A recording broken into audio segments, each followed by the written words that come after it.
Alam nyo ba yung mga bilog-bilog na yan? Hindi lang yan basta design sa sahig. Kasi dito sa South Korea, yung ibang subway station, mayroong naka-built-in na dust suction floor system para mabawasan yung alikabok or yung dumi sa ilalim ng sapatos mo para mapanatiling malinis ang mga subway station dito. Kaya kung mapapansin mo, kahit napakadaming dumadaan sa subway araw-araw, ay napapanatili nila itong malinis. Kapag natapakan mo nga yung bilog at lumubog ito sa sahig, automatic yan, hihigop.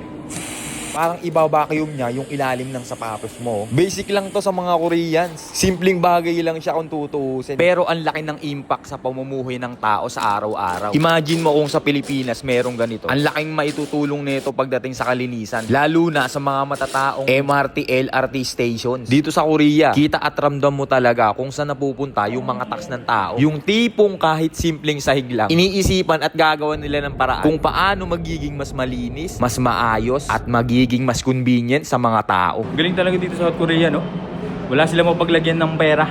Iba talaga kapag hindi nakukurap yung tax, no? Kung saan-saan na ilalagay, napapakinabangan ng mga tao.